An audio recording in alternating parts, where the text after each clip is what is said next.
Halo teman-teman, welcome. Selamat datang di channel ini. Silakan duduk dulu. Sini gue bakal menemani kalian yang mungkin sambil makan nonton ini atau lagi gabut atau mungkin mau tidur. Dimanapun kalian, gue mau mengingatkan bahwa kalian harus tetap pakai masker saat bepergian keluar ya. Dan pastikan ketika kalian nonton video ini, tangan kalian sudah bersih. Selalu mencuci tangan dan memakai hand sanitizer adalah bentuk kepedulian kita dalam pencegahan penyebaran dan penularan COVID-19. Oke, kalau udah ready, mari kita kuy, oke. Nah, pembahasan kita ini cukup menarik nih, The Great Sting. Kalian mungkin ada yang udah tahu tentang The Great Sting ini, mungkin juga ada yang baru pernah dengar. Oke, gue akan menceritakan untuk kalian ya. Sebelumnya di tempat kalian ada sungai yang warnanya hitam atau hijau gelap gitu nggak? Dan baunya harum betharum, tanda kutip ya. Kebetulan kalau daerah gue tuh ada, namanya Sungai Ancol. Nah itu maskotnya tuh.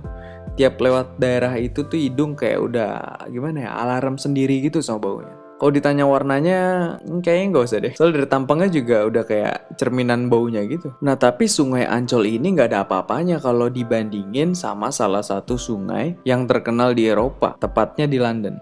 Sungai Thames. Oke, kita bicara sejarah Sungai Thames dulu kali ya. Sungai Thames ini adalah sungai yang mengalir di selatan Inggris dan menghubungkan kota London dengan laut. Sungai dengan panjang mencapai 356 km ini mempunyai luas perairan mencapai 12.935 km persegi dan bermuara di Laut Utara. Gila, kebayang banget ya panjangnya 356 km itu kalau ditarik garis lurus setara kayak dari Jakarta ke Pekalongan itu. Main banget kalau naik bebek-bebekan yang kayak dikayuh di kapal kapan nyampenya itu.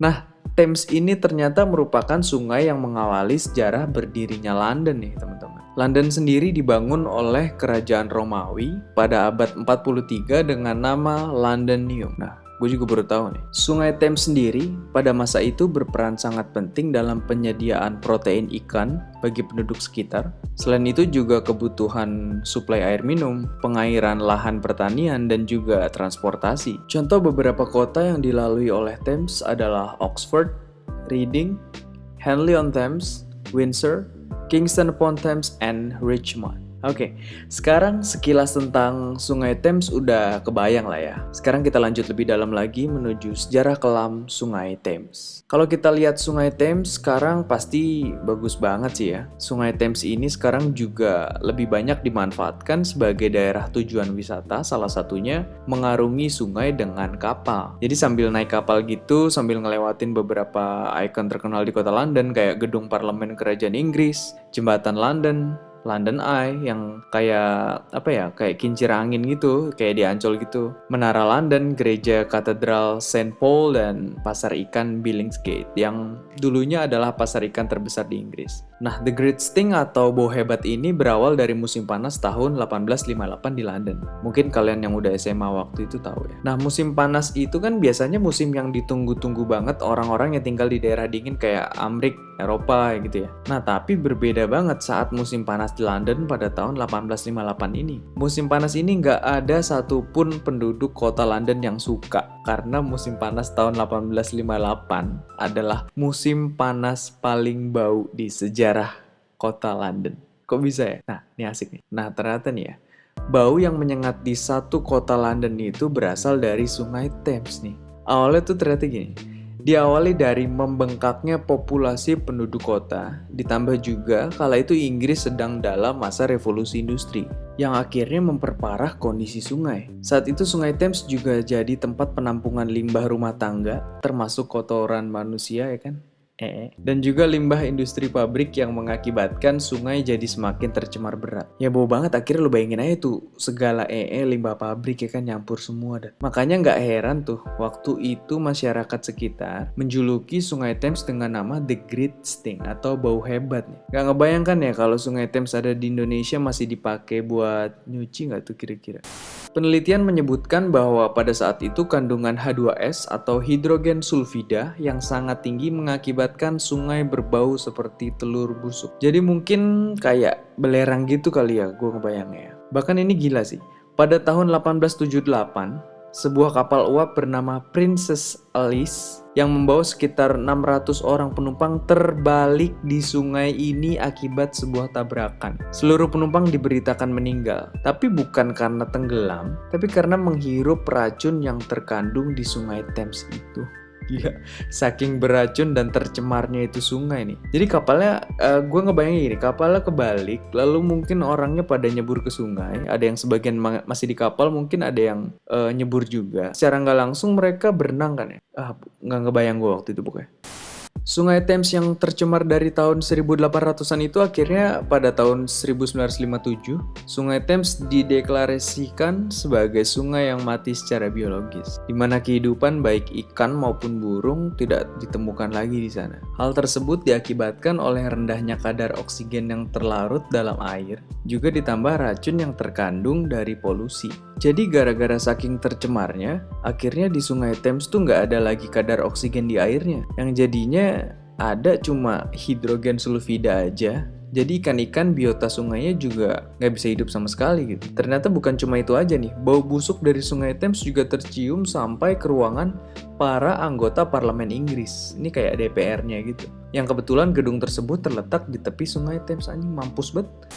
Karena terlalu bau, sampai-sampai tirai jendela gedung parlemen itu dikasih jeruk nipis dan klorida buat ngelapisin. Saking baunya. Gila. Nah tapi berkat aroma busuk dari sungai ini nih, dari Sungai Thames ini, akhirnya pemerintah pun melakukan perubahan besar. Sebenarnya rencana buat memperbaiki sistem pembuangan limbah ini sudah direncanakan sejak tahun 1856. Tapi karena keterbatasan dana pemerintah saat itu, akhirnya ya selalu tertunda sampai bau, sampai the great stink gitu.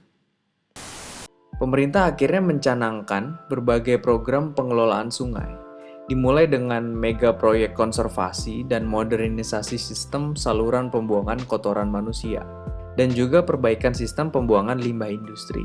Nah, kemudian pemerintah juga membentuk berbagai otoritas yang bertugas untuk mengelola sungai, sumber air, banjir, polusi, serta saluran pembuangan kotoran manusia. Gila, kotoran manusia kayaknya ngaruh banget ya. Saat itu orang yang ditunjuk dan dipercayakan pemerintah Inggris untuk mengatasi hal besar ini adalah Joseph Bazalgette. Joseph Bazalgette adalah seorang insinyur sipil dan kepala insinyur Dewan Pekerjaan Metropolitan. Jadi Joseph Bazalgette ini mendapat tugas untuk menyelesaikan masalah sistem pembuangan tersebut. Ia diberi tanggung jawab merancang sistem saluran pembuangan kotoran bawah tanah yang limbahnya akan dialirkan ke muara Thames. 6 selokan utama dibangun dengan panjang hampir 160 km, menggabungkan ruas sungai-sungai kecil di London. Kemudian didirikan juga tanggul yang memungkinkan terbentuknya jalan baru untuk mengurangi kemacetan lalu lintas di London.